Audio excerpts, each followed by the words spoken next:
Hello and welcome to episode 4 of Podcast and Curious with me, Galina Ravina. Thanks for being here. It's good to see people are checking out the YouTube and listening on their podcast apps. I really appreciate it. This is going to be my second solo episode. It's a little hard to get guests right now, I'm not going to lie. At the peak of a pandemic, when it's quite the ask to have people come over and try to do something like this maskless and inside so I can record it. It's a big ask, so I just have to settle into doing a few of these by myself, and that's okay. The more of them I do, the better I'm going to get at them, the more tolerable they're going to be for me to record and for you guys to listen to. But if you're here, I'm assuming you don't think it's annoying as I think it is. That's something for me to work on in therapy. Anyways, since this is a solo episode and it's not an intro, I did want to go ahead and actually stick to my own format and talk about something really specific in this episode. And I was thinking about it, and as I was thinking about it, my dog came up to my cheek and licked me, and now I'm getting a little bit of a rash here. I'm mildly allergic to my own dog, which is really devastating, but at the same time, I'm not going to get rid of her. I'm just going to take my allergy meds and deal with it. It's not any kind of asphyxiating allergy. You know what I mean? There's certain allergies, what are they called? There's a name for it. The ones that affect your breathing, basically, people who have to have EpiPens for their allergies. It's not that severe at all. It's just that if she licks my face, I will get a rash there, but as soon as I wash it off, I'm fine. And as long as I take allergy meds, I don't really have too heavy of a response to her. Anyways, so that inspired me, and I decided that this week I'm going to talk to you guys about a dog DNA test. Pet DNA tests, I guess, because that's what's going on with me right now. That's the newest, most exciting thing that's happened to me in the last week is that I decided to do a DNA test on my dog. You know what? Let's reserve our judgments. I'm bored. I'm not going out right now. It's a lockdown. And I've had this mystery mutt in my life for 12 years. And I just figured, okay, these DNA tests are getting pretty advanced now. I might as well shoot my shot and find out what kind of dog I have specifically. So if you're thinking of doing one of these, I did one by this company called Embark. They're not sponsoring me, but I think that they should because I've just been raving about it since I did it. So with them, they were doing a find out your breed test as well as a health evaluation where they could check her DNA for certain markers of genetic diseases, which I thought was really cool. So it's almost like I got a health screening and a breed test all in one. It comes in this cute little box, and it actually, it reminded me a lot of taking a COVID test because if you've been doing the oral swab COVID tests, you already know, you just put this cotton stick, a long Q-tip around in your mouth, and you get a decent amount of saliva in there, and then you dip the Q-tip part of the stick into a little tube full of some sort of solution, and then you just snap off the top, and then you put the little cap on your tube, and that's the sample that you send in. So this was actually really similar to that, and it was funny that I was opening it thinking, oh, I know exactly how to administer this test because I've been doing so many of these on myself this year. So I signed up and I got the test. I opened it up and I was like, all right, I'm gonna do this. But I have a dog that's kind of difficult to do grooming things with. She can get pretty feisty, and I knew that she wouldn't just surrender her mouth to me without putting up a little bit of a fight. So I waited until she was kind of sleepy, and then I stuck it in her mouth, and the directions said that you had to swab the inside of her mouth for about 30 seconds. And I'm I don't know if she's gonna let me get a full 30 seconds. So instead I just kind of kept sticking it in her mouth until I decided that there was enough saliva on the Q-tip. And you know what? I'm not gonna lie, I was a little bit worried that I was gonna send it in and that they weren't gonna have enough saliva for a sample. But whatever, I ended up getting enough saliva. So I sent it in, and then they kept me updated like at every point. As soon as it was shipped, I got a notification like, hey, we know your package is on its way. And then as soon as they received it, they told me they received it. And then the first thing they did actually was test her DNA for like these genetic markers, which I thought was super cool. Apparently there's like 179 different like genetic conditions that they can test for, which, you know, sounds like a lot. Like, I can't believe there's that many different potential diseases that dogs could have. 179, like, that's a lot. Anyway, my dog only had markers for 2 of them, so that's really good news. And it doesn't mean that she has those diseases, it just means she carries the trait in her DNA for them. So she had this one. It was interesting because I got like the health screening back before I got the DNA screening. So I'm looking through it, and it said that she has this like marker for a type of blood clotting disease that apparently is also common in people, because when I started Googling it, it was like telling me about the condition in people before it was telling me about the condition in dogs. And I was like, oh, we have even more in common than I thought we did. Anyway, it doesn't mean she has that clotting disease. It just means she's a carrier for the genes. And then I think the other thing that she had like a DNA marker for was some sort of like spine issue, some kind of, I think they call, not a myopia. Sorry. If you're hearing me say myopia and you know what the right word is, feel free to tell me what it is after you hear it. Mytopia? Myopic? Myopathic? Something? She has something. Anyway, it's some kind of genetic condition where like the back hips go bad when they get older, and it's like common in pretty long dogs. And it was saying like, oh, this is really common in corgis. I was like, oh my God, is my dog gonna come back and be part corgi? But like, it really wasn't enough information to go on based on the breed. So I waited, and not even a week later, they sent me the results of her DNA test. And if you've seen pictures of her, you know she just looks like a teeny little golden retriever. Mila, come here. Nope, she won't. She looks like a teeny little golden retriever, and I kind of knew she was half Chihuahua, and she like acts like one, so I knew that that was going to come up in the test. But I was like pretty surprised by what else her DNA showed.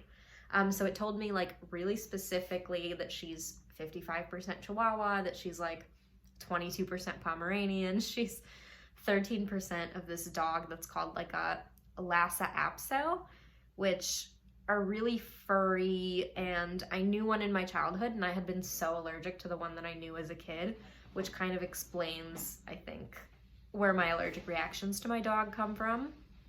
And then it was really cute because the rest of the percentage, the test result just showed, oh, and she's 10% super mutt, which is a cute way of saying like, hey, she's such tiny percentages of all of these other dogs that we're just gonna call it 10% super mutt.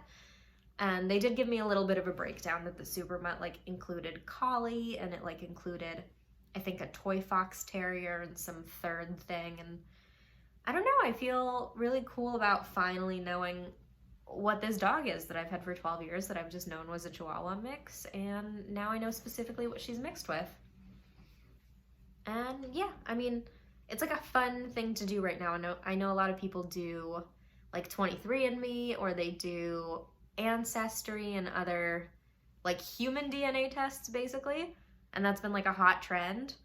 And I'm not as much interested in what my DNA would say about me. I think it would just say like Russian or like Ashkenazi Jew or something. It would probably just be all Eastern European. They don't really give breakdowns. Like all my friends that have gotten them done where it says like 99% Eastern European, you're like, okay, cool, thanks. I already knew that. I didn't need to pay all this money for a DNA test to tell me what I already know.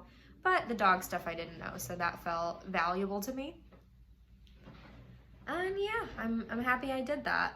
I would recommend, if you rescued a pet and you're curious, or you have some sort of, you know, lovable mutt in your home, I would totally do it. It was like super fun for me, and it didn't cost that much or take that much effort, and it was like something to look forward to once I mailed it out. I almost kind of wish that it took longer to get results because it was so fun just to wait on it.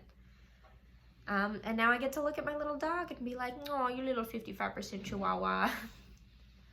Yeah, that's kind of all that went on with me this week. At least I'm sticking to my theme and talking about something specific. It's really windy today as I'm recording this. If you're hearing strange crackling in the background, it's because the tree in my courtyard is smacking the window relentlessly. This crazy thing happens, like, I don't know, it gets dangerous, I suppose, anywhere when it's really windy, but particularly here in Southern California where there's palm trees. Some of them are so high up, especially the ones like near my building. They're so high up you don't even really notice them. Like you do when you're driving, but when I'm walking in and out of my apartment complex, I don't see them because they're just truly like, I don't know, 30 stories up. But what happens when it's windy like this is that the dead branches will just snap off and fall, and you hear them and it just sounds like this 100-pound weight just came barreling 200 feet out of the sky. And so as a result, I have been running for my life in between my car and my front door, just afraid that I'm gonna get knocked out by one of these crazy palm leaves because they fall down and they're like 5 feet long and the shell is really hard. I mean, that's like a weapon. I would love to look up and see how many people every year are killed by like falling palm leaves. I mean, those things are so huge when you see them fall to the ground. You wouldn't know it because the trees are so tall. You just like don't even realize how big those branches are. So that is my weather report for the week. If you're not experiencing extreme wind right now, good for you. It'll pass. It's definitely not the worst. Yeah, I don't have like a ton to update you guys on this week. I thought that it would take me a little bit longer to tell the dog breed story. You know what? Maybe I'll talk about this. This is how I ended up with my mutt. I ended up with her because there was some, like, she is a rescue, but she's not a rescue. Here's what I mean by that. There was a guy in like this bad part of town that owned a fish and bird store. So he wasn't selling dogs, he just had a place that catered to aquariums and I guess birds and maybe reptiles or something. Maybe I'm not remembering the specifics. But anyways, in his shop, he had his pet Chihuahua and she got knocked up.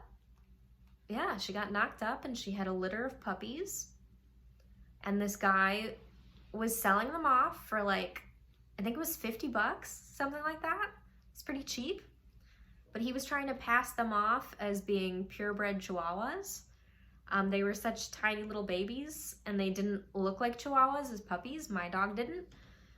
And I remember telling him like, hey, are you sure this is a purebred Chihuahua? It's a little furry and it's got like a square head and it doesn't look quite like a Chihuahua. It didn't look like his dog at all. His dog was like that tan, quintessential Chihuahua. It looked like the Taco Bell one that got really famous in those commercials, like the No Quito Taco Bell, like that Chihuahua with the big dish ears and the white chest. That's what my dog's mom looked like. And he was trying to assure me that she would look like that when she grew up. And I brought her home and she kept growing, and pretty quickly I noticed like this is not a purebred Chihuahua. This guy was just lying and, you know, trying to get something for these dogs that he knew were gonna be mutts. But this is where it ends up being a rescue situation a little bit. Like a week or two after I got this dog, this man's bird and fish store got robbed at gunpoint. I mean, I had no way of knowing that that was gonna happen. I'm not trying to take credit that I like rescued this dog from a horrific situation, but who knows what would have ended up happening to her. And not that I think that she would have been like held up at gunpoint. She's a dog, she doesn't have any money. But you know, I think at the end of the day, I got her out of a bad situation and she's had like a really gorgeous, amazing life with me. Oh, something I forgot to mention that I thought was super cute about the DNA results. You actually get to see like a family tree of your dog. It's so cute. It'll show you your dog and then it branches off and it has like the mom dog and the dad dog and it shows what breeds those are. And then it branches further and shows what breeds the grandparents, or would we call them granddogs, would be. So it showed what the granddogs are. And then it also went one step further and showed what the great granddogs are. So you get to see like 4 generations, or 3 generations, I guess, of your dog's ancestry, which is super cute and helpful. Anyways, yeah, that's how I got her. And I don't know, I love the idea of rescuing pets. I think that that's definitely the way to go. That's like the place to start. When I do it again, I will absolutely be rescuing. I get that there's like a place and a time for breeders, but there's just so many wonderful, amazing, beautiful dogs that need homes. And one nice thing about the pandemic has been that a lot of them have been housed. Everyone's been like really excited about fostering cats and dogs, and a lot of people have been getting them. And I think it's easier now that a lot of people are working from home to like train a new dog, or just to be around more for any kind of pet. And hopefully that is something that doesn't get messed up as people start going back to work. Hopefully everyone like stays committed to their animals and taking good care of them. And you know, it's nice to see shelters like emptying out, because there was just such a need for homes for these animals. Yeah, I would do it again. What else? I don't know. That's kind of it. I didn't mean to do such a short episode for like a solo ep. I think I just need to do more planning around these or something, or maybe like I can take suggestions. Maybe you guys can write in questions and I can answer questions on like the next solo pod or something. I don't know. I'm open to suggestions. So if you have any, send them my way, and we'll just keep mending this and molding this and playing with it and see what works best for these solo eps, so that I don't feel like I've been talking for, 2 hours when I've only been talking for like 18 minutes. And yeah, it's a work in progress, but that's what I wanted to cover today. I wanted to cover DNA tests for dogs, because that's all that's going on with me right now. And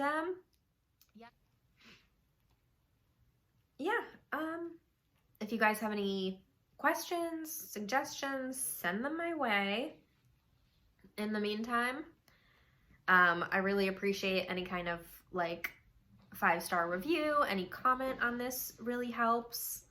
Wherever you're watching it, I'm glad that you found a useful platform. If I'm not putting it somewhere and you want to find it on something, I'm doing my best to see where else I can post this podcast. Right now it's YouTube, and it's Apple Podcasts, and it's on Spotify.